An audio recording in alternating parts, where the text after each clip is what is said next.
Hey, this is Russ. Hey, I just wanted to say thank you so much for subscribing to Russ is Right. I've noticed that as of this morning, we have 2,616 subscribers. Now, you might not think that's a lot, but to me, that's a lot. Okay. We've been running for about 3 years now on this channel, and it's taken that long to get to this level. So I'm very grateful for what we have. And I know that there are YouTube channels that have a lot more subscribers than I do.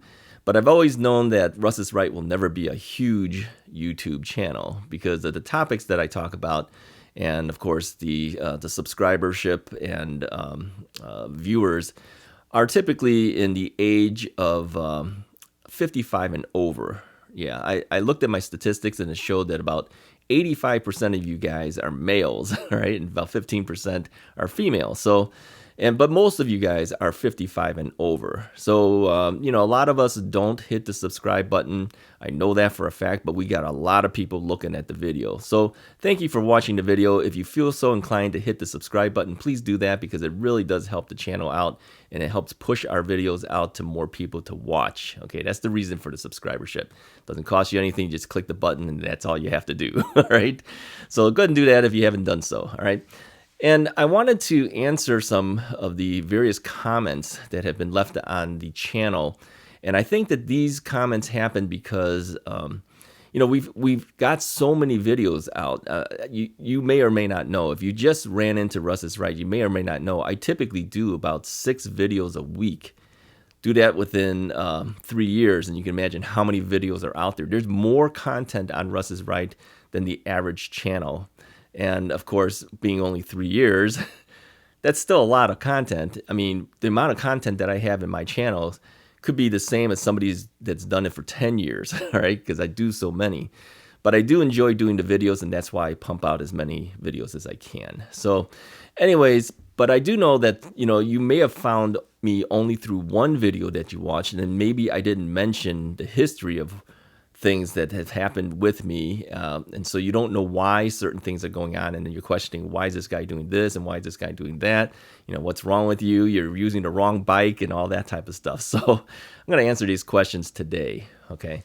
So yeah, thank you for coming and joining with us, but let me give you some background of things. Okay. Now, when Russ is Right first started out, it was kind of a general channel. I didn't know what direction the channel would go to. I think a lot of YouTube videos are like that. And then eventually it finds itself and finds its purpose. So right after the channel got started, I ended up with a knee replacement on my left knee. Okay. Now, a lot of times people with knee replacements finish off in about 3-4 months. They're back to usable abilities where they can go out and do things again. Well, that wasn't me. All right. My knee replacement took a lot longer than the average person, and so I started documenting this on YouTube. And the next thing I know, Russ is Right became a knee replacement channel. All right, wasn't the full intent of what Russ is Right was going to be, but that's where it went to. Okay. And I'm kind of glad too because it documented how I was doing, but a lot of people who had problems with knee replacements became subscribers of Russ is Right. And even to this day, I still do at least one video per week, which comes out now on Wednesdays, okay? Because I don't want to abandon the knee replacement people. I mean, they were the guys that gave us our start, and I still have my own issues with the knee, so we'll keep talking about it. Now, my knee is getting better and better all the time. And it makes it tougher for me to actually come up with topics to come up with. So I just do more of an encouragement for you guys now on the knee topics, but I continue to do it. It's usually on Wednesdays. All right. Now on Mondays, Thursdays, and Saturdays, we've been doing e-bike videos. And the reason this has happened is because my knee was so bad that it took at least 1.5 years to get to the point where I could even ride a bike. All right. And I've always wanted to get back on the bike, and I knew that it would be hard for me to do it. As a kid, I always liked riding my bike, but I had to stop because of the knee problems. So by the time I was probably in my mid-30s or so, I kind of stopped riding my bike. And a lot of my weight gain happened because of inactivities and babying my knee and all that type of stuff. So yeah, so now I'm overweight. I'm older and bigger. And I can't ride my bike. So eventually I said, well, maybe I should buy an e-bike. It'll get me back outside, back on the bike, and I can do things. So So about a year and a half into my knee replacement, I bought the e-bike still with a knee and a leg that wasn't strong enough, okay? But I needed that bike to keep me moving. So I convinced my wife to allow me to buy the bike, and I bought the e-bike and I went out there. Now, people have asked me, why do you keep falling? You must be a lousy rider, or your bike is too big for you, whatever. No, it's not that at all, because I did ride my bike quite a bit before all this stuff happened. It's just that I have a weak leg and a weak knee, okay? So whenever the bike leans to the left side, I have two options. I could either fall or I can just not stop and just keep going, okay? So I've fallen 3 times now, and each of those times, I take that back. 2 of the 3 times was because my bike was stopping and leaned to the left, and the weight of the bike and the weakness of the leg and the weakness of that knee couldn't hold me up, so I fell over. Okay, so these are not falls from crashing into things. These are not falls from accidents that happened. It's simply when I stopped and I had to support the bike, I didn't have a strength in the leg and the knee to hold the bike up. Okay, so that's the reason I fell. The third time I fell was because my shoelace got caught in the pedals, all right, and I couldn't get my foot off the pedal. All right, so I knew I had to stop. I had to fix that. I can't keep going and keep wrapping the shoelace around the pedal.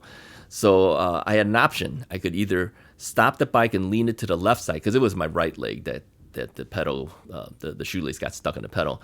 I could either lean my bike to the left side and risk falling again on my left side of my leg with the replaced knee, or purposely fall on the right side, because you can't get your foot off the pedal, you're going to fall, all right? If you lean it to the right and you can't put your leg down, you're going to fall. So I opted to take the fall. So each of the 3 times were not because of riding accidents, it's because of bad leg strength, okay, on the left leg, and then wrapped around shoelace on the right side on that third fall, okay? So when people say you're riding the wrong bike and this is why you keep falling, that is not the reason, okay? You don't really know the reason. The reason is because of leg strength. Now, you might say you shouldn't be riding a bike if you don't have leg strength, okay? Well, we actually ride the bike to get the leg strength. That was the whole point, all right? My whole point is, if you have a knee replacement, you want to keep your knees moving because it's rehabbing your knee, and of course, you're building leg strength. So, yeah, did you take a chance going out on a bike? Yeah, I took the chance, but I needed to take the chance to rehab my knee, okay? So that is the reason. Now, if you watched the one, I think the two biggest video is the one about, considerations for if you're a senior and you're considering an e-bike. That's probably the biggest watched video. And the second one is probably my 2,500 mile report of should I keep using a rad power bike or should I buy a Hemingway or some other bike. Those 2 videos are the 2 biggest one, and maybe I didn't report these backstory issues. So a lot of these questions keep coming up about, why do you keep falling, and why are you riding the wrong bike? Your bike is not suited for you. The sizing is not right. The sizing is right, okay? I like the Radrover 5, and I fit well on it, okay? I'm a big guy. People have asked me, why do you use a fat tire bike when you're only riding on pavement, okay? I'm a big guy, all right? These skinny tires, I would look a little strange on. I actually look right on a heavier bike like that with the big tires, okay? And I like the feel of it too, okay? So that's the reason I ride the bike that I ride. Let me answer another thing too, since we brought it just up here. Why do I ride mostly on pavement? Why don't I go off-road? Well, I've got a replaced knee. Now, you might think if you fall on the concrete, that's going to hurt more and hurt your knee more than if you fall on gravel or something. So you're safer on the gravel. No, well, I don't think so. I think the pavement is a smoother path. It's easier for me not to take a bump and fall off the bike or make some type of accident and fall. Okay, if I'm on gravel, I can slide out. I can do all sorts of stuff. I think I take a higher risk falling if I go on gravel or unpaved paths, okay? And that is the reason why I'm always on paved concrete or asphalt type paths. I'm never on the gravel, okay? Some have asked me too in the past, why aren't you riding in the winter? Okay. Well, I am in the suburbs of Chicago. I don't ride in snow. Okay. One time, the path had some snow, but it wasn't purposely looking for snow to ride through. It's just the path still had some unmelted snow, so we had to go through it. I had no choice at that point. Okay. But in general, I don't ride in snow. I try not to ride in rain. Okay. I'm looking out for my knee. I mean, these knees cost a lot of money to do. I mean, tens of thousands of dollars have gone into this knee. I don't know the exact total amount. I mean, really, the insurance covers it, so you don't really pay for it. But my out of pocket, I think, based on my physical therapies and things like that, is probably between $4,000 and $5,000 I've paid for it, and then the insurance have paid for the rest. And I think within the insurance things, I don't know, it could be up to about $70,000 or something like that. So yeah, I kind of baby the knee. I don't do things that risk my knee. Okay. So anyways, yeah, and as far as physical therapy, let me talk about that real quickly. Yeah, I went through 80 physical therapy sessions. Okay.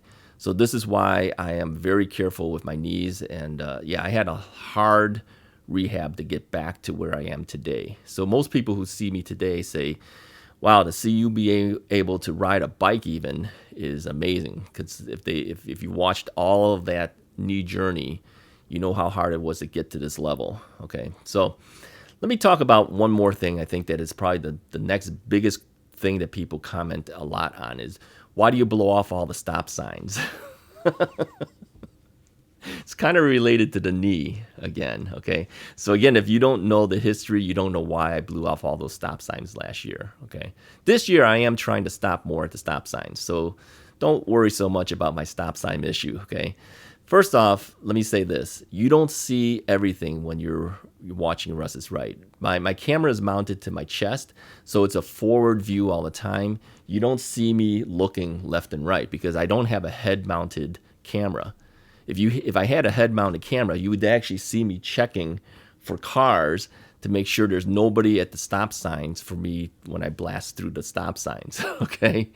So is it legal for me to do that? The answer is no, absolutely not. It's not legal for me to do it, not here in the Chicago area, all right?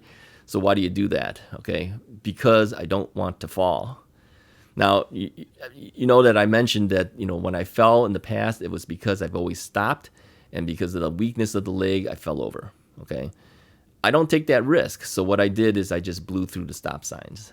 But I do check to make sure there's no cars there, there's no pedestrians there, there's nothing in the way.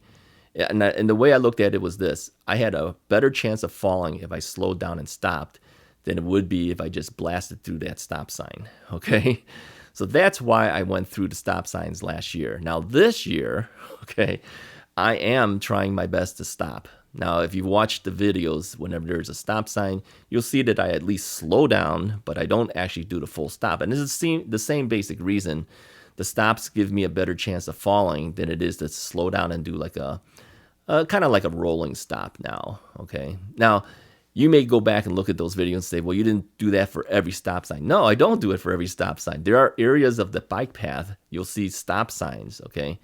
But those stop signs are just for the bike path people. And I think a lot of those things are, if there's no cars around, go through it. I mean, the bike path doesn't always go through intersections of high traffic area. Some of these stop signs are like little small roads on the side that, maybe, I don't even know how to call it. Maybe the street has, some side traffic that goes there. And so they put a little stop sign to the bike people to let them know that, you got to be careful. There might be cars coming through. Get ready to stop. Okay. But more often than not, nobody's there. It's intersections of like small streets that, no cars are going past there. And probably not going to be a car there in the next 2 hours. Right. So to stop at those stop signs, again, is a potential for me to fall. So is it right for me not to stop? The answer is no, it's not right. I'm not an idiot. I know that you should be stopping. By law, you should be stopping. But based on my situation with my leg and my knees, I don't stop. So, people have said that it's riders like you that give the e-bikes a bad name.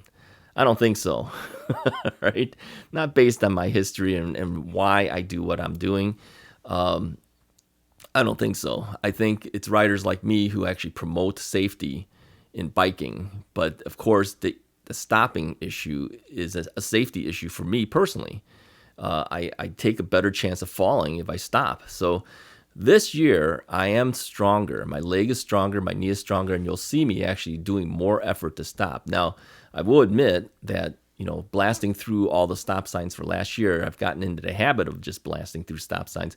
But again, I do look left and right, and I make sure there's absolutely no cars and no pedestrians around. And you'll notice that on the times that you see me absolutely stopping the bike, there are cars, okay? So I will stop for those situations. All right. Anyways, just be knowing that I am very careful when I do what I do. I do look, and I am from former law enforcement background, okay? So you may say, well, you blow off everything, you're breaking the law. Well, yeah, let me tell you this. A lot of law enforcement guys do break the law. It's true. I've ridden in squad cars and everything like that. I know what they do, all right? But the whole point is I am as careful as I can be. Now, I'm sure there'll be comments again after this. Let me say this. If you put comments like that again in this video, I'm not going to answer you, all right? Because I'm answering it here right now, okay? What else? Concerning the stop signs, some of the states have rolling stop laws, meaning that if you roll up to a stop sign and there's no one around after looking around, there's no cars or anything, you can go straight through it. That's their law, okay? I very much wish that Illinois would adopt this law, but knowing the politics in Illinois, I don't think that'll ever happen. I really doubt that will ever happen here. Somebody says, thanks for being a proponent for this type of thing. Yeah, I am. I really do think that for bike riders that go up to stop signs, as long as they look really, they should slow down, obviously. And I do usually will slow down a bit if there's, if you look and there's absolutely nothing near you, even slowing down is not even worth it. But yeah, I really wish that we would have a law where we can just yield, But if there's nobody around, there's no reason to stop, in my opinion. And many people feel the same way too about that for biking. You could say the same thing for cars. The cars should just blast through too. Well, it's harder to see in cars. You do have things that block your vision because you're inside a vehicle. You've got windows and posts and things like that. You can't really see what's everything around you. On a bike, you're wide open. Just one head turn here, one head turn there. You can see whether there's anyone's around, okay? I think for bike riders, they should allow us to do that. Yeah, we should be allowed to just do a slowdown. I think that's really the best thing.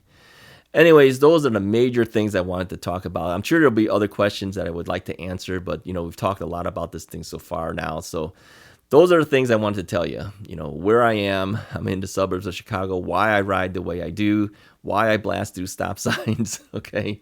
Why my knee is the reason why a lot of these issues have been brought up, and why I do what I do because of the knee. So there you go. We'll talk more about more questions and things like that down the road, but hopefully you'll understand a little bit why I do what I do. All right. My main thing is always ride safe. I do ride with a safety vest on. Okay. I have my headlights on. I have my back lights are blinking and everything. I have 2 headlights on, 2 rear tail light things on. I wear a safety vest. I wear a helmet. All right. I'm probably as safe as you're going to get of a rider. Really, I am. But I know you can't see that because of the way we do the videos, and that you can't see that I am actually looking very carefully to make sure there's no cars around and things like that. So I'm safe. Don't worry. All right. And we'll keep going. Oh, one more thing, okay, before this video runs out. Let me address another thing. Somebody said we don't care to watch what you eat. Okay, just do the bike videos and the knee videos. Okay. Let me say this. I can't do 6 days a week of e-bike videos. There's no way. There's not enough topics, and I don't ride every single day. I am in Chicago right now. We have snow. The day after Easter, we've got snow out here. I can't do 6 days of e-bike videos unless I sit here and talk to you all the time. Okay, I'd rather be out riding and talking to you. So 6 days of e-bike videos is an impossibility. Okay.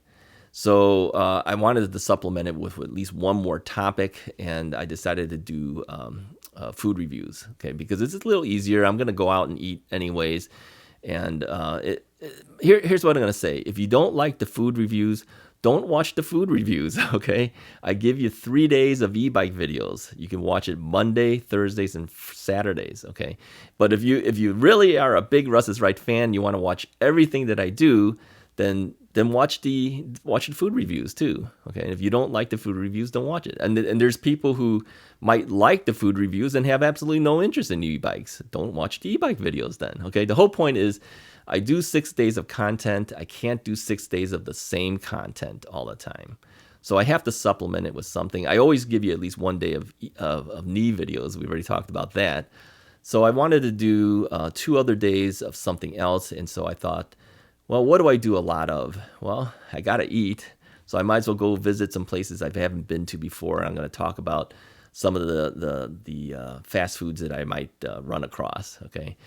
I might change that back down to 1 day and just do fast food Fridays. But I added Tuesdays because I said, well, I'd like to put in an extra day. But people have asked about my weight situation, my diet situation. Maybe I might drop Tuesdays. We'll see. But we'll probably still do at least 1 day a week of fast foods. And it doesn't necessarily have to be fast food restaurants. It could be anything. Okay, there's an episode coming up on cookies. All right. So there are things that we will talk about, but it's food related. Okay. Watch what you like to watch. Don't watch the things you don't like to watch, is what I'm saying. Okay. And if you really like me, you can watch all of it. Right. There you go. That's all I wanted to say. Okay. We'll have more answers and questions and things like that on another future video. Thanks again for watching. Now you know why I do what I do. If you like this video, hit the like button, hit the subscribe button. I'll talk to you guys next time.